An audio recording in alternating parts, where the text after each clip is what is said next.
श्री गणेशाय नमः। आज हम सुनने जा रहे हैं पूर्णिमा व्रत कथा अथवा श्री सत्यनारायण व्रत कथा। तो सबसे पहले हम भगवान विष्णु जी की स्तुति करते हैं। शांतकारं भुजगशयनं पद्मनाभं सुरेशं विश्वाधारं गगनसदृशं मेघवर्णं शुभांगं लक्ष्मीकान्तं कमलनयनं योगिभिर्ध्यानगमयं वंदे विष्णुं भवभयरं सर्वलोकैकनाथम। तो अब हम पहला अध्याय प्रारंभ करते हैं। एक समय नैमिषारण्य तीर्थ में शैनकादि 88,000 ऋषियों ने श्री सूत जी से पूछा, हे प्रभु, इस कलयुग में वेद विद्या रहित मनुष्यों को प्रभु भक्ति किस प्रकार मिलेगी तथा उनका उद्धार कैसे होगा। इसलिए हे मुनि, कोई ऐसा तप कहिए जिससे थोड़े समय में पुण्य प्राप्त होवे तथा मनवांछित फल मिले। वह कथा सुनने की हमारी इच्छा है। सर्वशास्त्र ज्ञाता श्री सूत जी बोले, हे वैष्णवों में पूज, आप सबने प्राणियों के हित की बात पूछी है। अब मैं उस श्रेष्ठ व्रत को आप लोगों से कहूँगा जिस व्रत को नारद जी ने लक्ष्मी नारायण जी से पूछा था और लक्ष्मीपति ने मुनि श्रेष्ठ नारद जी से कहा था। सो ध्यान से सुनो।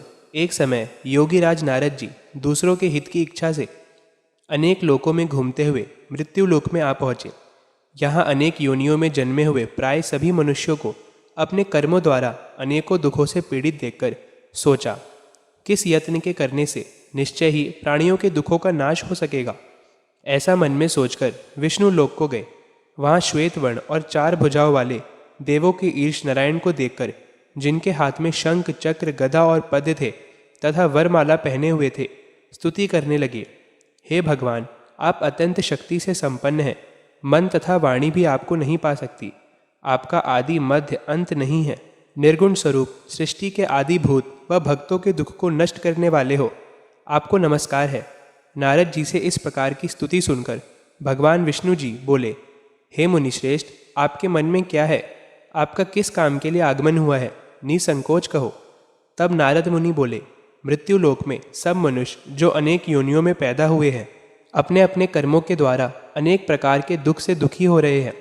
हे नाथ, मुझ पर दया रखते हो तो बतलाइए कि उन मनुष्यों के सब दुख थोड़े से ही प्रयत्न में कैसे दूर हो सकते हैं। श्री भगवान बोले, हे नारद, मनुष्यों की भलाई के लिए तुमने बहुत अच्छी बात पूछी है। जिस काम को करने से मनुष्य मोह से छूट जाता है वह मैं कहता हूँ। सुनो, बहुत पुण्य देने वाला स्वर्ग तथा मृत्यु लोक दोनों में दुर्लभ एक उत्तम व्रत है। आज मैं प्रेमवश होकर तुमसे कहता हूँ, सत्यनारायण का वह व्रत अच्छी तरह विधि पूर्वक करके मनुष्य आयु पर्यंत यहाँ सुख भोगकर मरने पर मोक्ष को प्राप्त होता है। श्री भगवान के वचन सुनकर नारद मुनि बोले, उस व्रत का क्या फल है, क्या विधान है और किसने यह व्रत किया है और किस दिन यह व्रत करना चाहिए? विस्तार से कहिए। भगवान बोले, दुख शोक आदि को दूर करने वाला, धन धान को बढ़ाने वाला, सौभाग्य तथा संतान को देने वाला यह व्रत सब स्थानों पर विजय करने वाला है।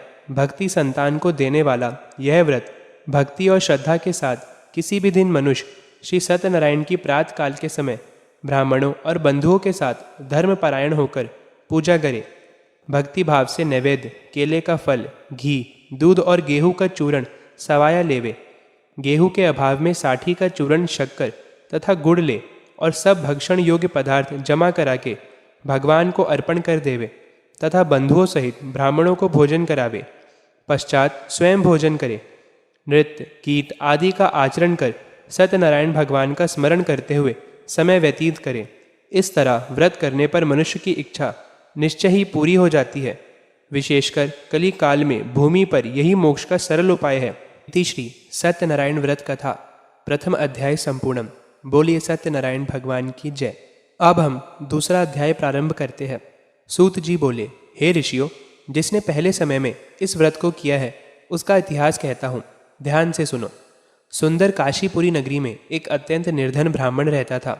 वह भूख और प्यास से बेचैन हुआ नित्य पृथ्वी पर घूमता था। ब्राह्मणों से प्रेम करने वाले भगवान ने ब्राह्मण को दुखी देखकर बूढ़े ब्राह्मण का रूप धर उसके पास जा आदर के साथ पूछा, हे विप्र, नित्य दुखी हुआ पृथ्वी पर क्यों घूमता है? हे श्रेष्ठ ब्राह्मण, यह सब मुझसे कहो, मैं सुनना चाहता हूँ। ब्राह्मण बोला, मैं निर्धन ब्राह्मण हूँ, भिक्षा के लिए पृथ्वी पर फिरता हूँ। हे भगवान, यदि आप इसका उपाय जानते हो तो कृपा कर कहो। वृद्ध ब्राह्मण बोले, सत्यनारायण भगवान मन वंचित फल देने वाले हैं, इसलिए हे ब्राह्मण, तू उनका पूजन कर, जिसके करने से मनुष्य सब दुखों से मुक्त होता है। ब्राह्मण को व्रत का सारा विधान बतलाकर बूढ़े ब्राह्मण का रूप धारण करने वाले सत्यनारायण भगवान अंतर्ध्यान हो गए। जिस व्रत को वृद्ध ब्राह्मण ने बतलाया है, मैं उसको करूँगा, यह निश्चय करने पर उसे रात में नींद भी नहीं आई। वह सवेरे उठ सत्यनारायण भगवान के व्रत का निश्चय कर भिक्षा के लिए चला। उसको भिक्षा में बहुत धन मिला, जिससे बंधु बांधवों के साथ उसने सत्यनारायण भगवान का व्रत किया। इसके करने से वह ब्राह्मण सब दुखों से छूटकर अनेक प्रकार की संपत्तियों से युक्त हुआ। उस समय से वह ब्राह्मण हर मास व्रत करने लगा। इस तरह सत्यनारायण भगवान के व्रत को जो करेगा वह मनुष्य सब दुखों से छूट जाएगा। इस तरह नारद जी से भगवान नारायण का कहा हुआ यह व्रत मैंने तुमसे कहा। हे विप्रो, मैं अब और क्या कहूँ। ऋषि बोले, हे मुनीश्वर, संसार में इस ब्राह्मण से सुनकर किस किसने इस व्रत को किया, हम यह सब सुनना चाहते हैं। इसके लिए हमारे मन में श्रद्धा है। सूत जी बोले, हे मुनियों, जिसने इस व्रत को किया है वह सब सुनो। एक समय एक ब्राह्मण धन और ऐश्वर्य के अनुसार बंधु बांधवों के साथ व्रत करने को तैयार हुआ। उसी समय एक लकड़ी बेचने वाला बूढ़ा आदमी आया और बाहर लकड़ियों को रखकर ब्राह्मण के मकान में गया। प्यास से दुखी लकड़हारा उनको व्रत करते देखकर ब्राह्मण को नमस्कार कर कहने लगा कि आप यह क्या कर रहे हैं और इसके करने से क्या फल मिलता है, कृपा करके मुझसे कहो। ब्राह्मण ने कहा, सब मनोकामनाओं को पूरा करने वाला यह सत्यनारायण भगवान का व्रत है। इसकी ही कृपा से मेरे यहाँ धन्य धान आदि की वृद्धि हुई है। ब्राह्मण से इस व्रत के बारे में जानकर लकड़हारा बहुत प्रसन्न हुआ। चरणामृत ले और प्रसाद खाने के बाद अपने घर को गया। लकड़हारे ने अपने मन में इस प्रकार संकल्प किया कि आज नगर में लकड़ी बेचने से जो धन मिलेगा उसी से सत्यनारायण देव का उत्तम व्रत करूंगा। यह मन में विचार कर वह बूढ़ा आदमी लकड़ियां अपने सिर पर रखकर जिस नगर में धनवान लोग रहते थे वह ऐसे सुंदर नगर में गया। उस रोज वहां पर उसे उन लकड़ियों का दाम पहले दिनों से चौगुना मिला। तब वह बूढ़ा लकड़हारा दाम ले और अति प्रसन्न होकर पक्के केले की फूली, शक्कर, घी, दूध, दही और गेहूं का आटा इत्यादि सत्यनारायण भगवान के व्रत की कुल सामग्रियों को लेकर अपने घर गया। फिर उसने अपने भाइयों को बुलाकर विधि के साथ भगवान जी का पूजन और व्रत किया। उस व्रत के प्रभाव से वह बूढ़ा लकड़हारा धन, पुत्र आदि से युक्त हुआ और संसार के समस्त सुख भोगकर वैकुंठ को चला गया। इति श्री सत्यनारायण व्रत कथा द्वितीय अध्याय संपूर्णम। बोलिए सत्यनारायण भगवान की जय। अब हम तीसरा अध्याय प्रारंभ करते हैं। सूत जी बोले, हे श्रेष्ठ मुनियों, अब आगे की कथा कहता हूँ, सुनो। पहले समय में उल्लामुख नामक का एक बुद्धिमान राजा था। वह सत्यवक्ता और जितेंद्र था। प्रतिदिन देव स्थानों पर जाता तथा गरीबों को धन देकर उनके कष्ट को दूर करता था। उसकी पत्नी कमल के समान मुख वाली और सती साध्वी थी। भद्रशिला नदी के तट पर उन दोनों ने श्री सत्यनारायण का व्रत किया। उस समय में वहाँ एक साधु वैश्य आया। उसके पास व्यापार के लिए बहुत सा धन था। वह नाव को किनारे पर ठहराकर राजा के पास आ गया और राजा को व्रत करते हुए देखकर विनय के साथ पूछने लगा, हे राजन, भक्ति युक्त चित्त से यह आप क्या कर रहे हैं? मेरी सुनने की इच्छा है, सो आप यह मुझे बताइए। राजा बोला, हे साधु, अपने बांधवों के साथ पुत्र आदि की प्राप्ति के लिए यह महाशक्तिवान सत्यनारायण भगवान का व्रत व पूजन किया जा रहा है। राजा के वचन सुनकर साधु आदर से बोला, हे राजन, मुझसे इसका सब विधान कहो। मैं भी आपके कथन अनुसार इस व्रत को करूँगा। मेरी भी कोई संतान नहीं है और इससे निश्चय ही होगी। राजा से सब विधान सुन व्यापार से निवृत्त हो वह आनंद के साथ घर गया। साधु ने अपनी स्त्री से संतान देने वाले उस व्रत का समाचार सुनाया और कहा कि जब मेरे संतान होगी तब मैं इस व्रत को करूँगा। साधु ने ऐसे वचन अपनी स्त्री लीलावती से कहे। एक दिन उसकी स्त्री लीलावती पति के साथ आनंदित हो सांसारिक धर्म में प्रवृत्त होकर सत्यनारायण भगवान की कृपा से गर्भवती हो गई तथा 10वें महीने में उसके एक सुंदर कन्या का जन्म हुआ। दिनों दिन वह इस तरह बढ़ने लगी जैसे शुक्ल पक्ष का चंद्रमा बढ़ता है। कन्या का नाम कलावती रखा गया। तब लीलावती ने मीठे शब्दों से अपने पति से कहा कि जो आपने संकल्प किया था कि भगवान का व्रत करूंगा, अब आप उसे करिए।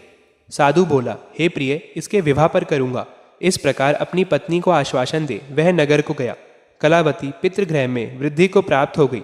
साधु ने जब नगर में सखियों के साथ अपनी पुत्री को देखा तो तुरंत दूत बुलाकर कहा कि पुत्री के वास्ते कोई सुयोग्य वर देखकर लाओ। साधु की आज्ञा पाकर दूत कंचन नगर पहुंचा और वहां पर बड़ी खोज कर देखभाल कर लड़की के लिए सुयोग्य वणिक पुत्र को ले आया। उस सुयोग्य लड़के को देखकर साधु ने अपने बंधु बांधवों सहित प्रसन्नचित्त अपनी पुत्री का विवाह उसके साथ कर दिया, किंतु दुर्भाग्य से विवाह के समय भी उस व्रत को करना भूल गया। तब श्री भगवान क्रोधित हो गए और श्राप दिया कि तुम्हें दारुण दुख प्राप्त होगा। अपने कार्य में कुशल साधु बनिया जमाता सहित समुद्र के समीप स्थित रत्नपुर नगर में गया और वहां दोनों ससुर जमाई चंद्रकेतु राजा के उस नगर में व्यापार करने लगे। एक रोज भगवान सत्यनारायण की माया से प्रेरित कोई चोर राजा का धन चुराकर भागा जा रहा था, किंतु राजा के दूतों को आता देखकर चोर ने घबराकर भागते हुए राजा के धन को वहीं चुपचाप रख दिया जहां वो ससुर जमाई ठहरे हुए थे। जब दूतों ने उस साधु वैश्य के पास राजा के धन को रखा देखा तो वह दोनों को बांधकर ले गए और प्रसन्नता से दौड़ते हुए राजा के समीप जाकर बोले, यह दो चोर हम पकड़कर लाए हैं, कृपया आज्ञा दे। तब राजा की आज्ञा से उनको कठोर कारावास में डाल दिया और उनका सब धन छीन लिया। सत्यनारायण भगवान के श्राप द्वारा उनकी पत्नी भी घर पर बहुत दुखी हुई और घर पर जो धन रखा था चोर चुराकर ले गए। शारीरिक व मानसिक पीड़ा तथा भूख प्यास से अति दुखित हो अन्न की चिंता में कलावती एक ब्राह्मण के घर गई। वहां उसने सत्यनारायण भगवान का व्रत होते देख फिर कथा सुनी तथा प्रसाद ग्रहण कर रात को घर आई। माता ने कलावती से कहा, हे पुत्री, अब तक कहाँ रही व तेरे मन में क्या है? कलावती बोली, हे माता, एक ब्राह्मण के घर श्री सत्यनारायण भगवान का व्रत देखा है। कन्या के वचन सुनकर लीलावती भगवान के पूजन की तैयारी करने लगी। लीलावती ने परिवार और बंधुओं सहित श्री सत्यनारायण भगवान का पूजन किया और वर मांगा कि मेरे पति और दामाद शीघ्र आ जावे। साथ ही प्रार्थना की कि हम सबका अपराध क्षमा करो। सत्यनारायण भगवान इस व्रत से संतुष्ट हो गए और राजा चंद्रकेतु को स्वप्न में दर्शन देकर कहा, हे राजन, दोनों वैश्यों को प्रात ही छोड़ दो और उनका सब धन जो तुमने ग्रहण किया है दे दो, नहीं तो मैं तेरा धन, राज्य, पुत्र आदि सब नष्ट कर दूंगा। राजा से ऐसे वचन कहकर भगवान अंतर्ध्यान हो गए। प्रातकाल राजा चंद्रकेतु ने सभा में अपना स्वप्न सुनाया। फिर दोनों वणिक पुत्रों को कैद से मुक्त कर सभा में बुलाया। दोनों ने आते ही राजा को नमस्कार किया। राजा मीठे वचनों से बोला, हे महानुभाव, भावी वर्ष ऐसा कठिन दुख प्राप्त हुआ है, अब तुम्हें कोई भय नहीं है। ऐसा कहकर राजा ने उनको नए नए वस्त्र आभूषण पहनाए तथा उनका जितना धन लिया था उससे दुगना धन देकर आदर सहित विदा किया। दोनों वैश्य अपने घर को चल दिए। इति श्री सत्यनारायण व्रत कथा तृतीय अध्याय संपूर्णम। बोलिए सत्यनारायण भगवान की जय। अब हम चौथा अध्याय प्रारंभ करते हैं। सूत जी बोले, वैश्य ने मंगलाचार करके यात्रा आरंभ की और अपने नगर को चला। उनके थोड़ी दूर निकलने पर दंडी वेशधारी सत्यनारायण ने उनसे पूछा, हे साधु, तेरी नाव में क्या है? अभिमानी वणिक हंसता हुआ बोला, हे दंडी, आप क्यों पूछते हो? क्या धन लेने की इच्छा है? मेरे नाव में तो बेल और पत्ते भरे हैं। वैश्य का कठोर वचन सुनकर भगवान ने कहा, तुम्हारा वचन सत्य हो। दंडी ऐसा कहकर वहां से दूर चले गए और कुछ दूर जाकर समुद्र के किनारे बैठ गए। दंडी के जाने पर वैश्य ने नित्य क्रिया करने के बाद नाव को ऊंची उठी देखकर अचंभा किया और नाव में बेल पत्ते आदि देखकर मूर्छित हो जमीन पर गिर पड़ा। फिर मूर्छा खुलने पर अत्यंत शोक प्रकट करने लगा। तब उसका दामाद बोला कि आप शोक न करें, यह दंडी का श्राप है, अतः उनकी शरण में चलना चाहिए, तभी हमारी मनोकामना पूरी होगी। दामाद के वचन सुनकर साधु वणिक दंडी के पास पहुंचा और अत्यंत भक्ति भाव से नमस्कार करके बोला, हे भगवान, आपकी माया से मोहित ब्रह्मा आदि भी आपके रूप को नहीं जानते, तब मैं अज्ञानी कैसे जान सकता हूँ? आप प्रसन्न होइए, मैं सामर्थ्य के अनुसार आपकी पूजा करूँगा। मेरी रक्षा करो और पहले के समान नौका में धन भर दो। उसके भक्ति युक्त वचन सुनकर भगवान प्रसन्न हो उसकी इच्छा अनुसार वर देकर अंतर्ध्यान हो गए। तब उन्होंने नाव पर आकर देखा कि नाव धन से परिपूर्ण है। फिर वह भगवान सत्यनारायण का पूजन कर साथियों सहित अपने घर को चला। जब अपने नगर के निकट पहुंचा तब दूत को घर भेजा। दूत ने साधु के घर जा उसकी स्त्री को नमस्कार कर कहा कि साधु अपने दामाद सहित इस नगर के समीप आ गए हैं।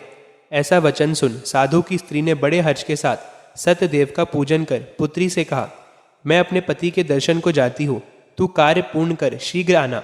माता के ऐसे वचन सुनकर कलावती प्रसाद छोड़कर पति के पास गई। प्रसाद की अवज्ञा के कारण सत्यदेव ने रुष्ट हो उसके पति को नाव सहित पानी में डुबो दिया। कलावती अपने पति को ना देखकर रोती हुई जमीन पर गिर गई।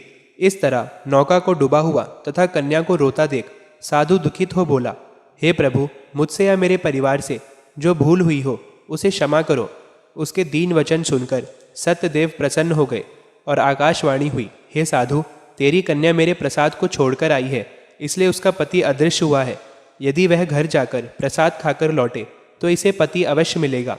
ऐसी आकाशवाणी सुनकर कलावती ने घर पहुंचकर प्रसाद खाया, फिर आकर पति के दर्शन किए। तत्पश्चात साधु ने बंधु बांधवों सहित सत्यदेव का विधि पूर्वक पूजन किया। उस दिन से वह प्रत्येक पूर्णिमा को सत्यनारायण भगवान का पूजन एवं कथा करने लगा। फिर इस लोक का सुख भोगकर अंत में स्वर्ग लोक को गया। इति श्री सत्यनारायण व्रत कथा चतुर्थ अध्याय संपूर्णम। बोलिए सत्यनारायण भगवान की जय। अब हम 5वां अध्याय प्रारंभ करते हैं। सूत जी बोले, हे ऋषियों, मैं और भी कथा कहता हूँ, सुनो। प्रजा पालन में लीन तुंगध्वज नाम का एक राजा था। उसने भी भगवान का प्रसाद त्याग कर बहुत दुख पाया। एक समय वन में जाकर वन पशुओं को मारकर बड़ के नीचे आया। वहां उसने ग्वालों को भक्ति भाव से बांधवों सहित सत्यनारायण जी का पूजन करते देखा। राजा देखकर भी अभिमानवश वहां नहीं गया और न नमस्कार ही किया। जब ग्वालों ने भगवान का प्रसाद उसके सामने रखा तो वह प्रसाद को त्याग कर अपनी सुंदर नगरी को चला। वहीं उसने अपना सब कुछ नष्ट पाया तो वह जान गया कि यह सब भगवान ने किया है। तब वह विश्वास कर ग्वालों के समीप गया और विधि पूर्वक पूजन का प्रसाद खाया तो सत्यदेव की कृपा से पहले जैसा था वैसा ही हो गया। फिर दीर्घ काल तक सुख भोग कर मरने पर स्वर्ग लोक को गया। जो मनुष्य इस परम दुर्लभ व्रत को करेगा, भगवान की कृपा से उसे धन्य धान की प्राप्ति होती है तथा सब मनोरथ पूर्ण होकर अंत में बैकुंठ धाम को जाता है। जिन्होंने पहले इस व्रत को किया, अब उनके दूसरे जन्म की कथा कहता हूँ। वृद्ध शतानंद ब्राह्मण ने सुदामा का जन्म लेकर मोक्ष को पाया। उल्लामुख नाम का राजा दशरथ जी होकर बैकुंठ को प्राप्त हुआ। साधु नाम के वैश्य ने मोरध्वज बनकर अपने पुत्र को आरे से चीरकर मोक्ष को प्राप्त किया। महाराज तुंगध्वज ने स्वयंभू होकर भगवान में भक्ति युक्त कर्म कर मोक्ष प्राप्त किया। इति श्री सत्यनारायण व्रत कथायम संपूर्णम। बोलिए सत्यनारायण भगवान की जय।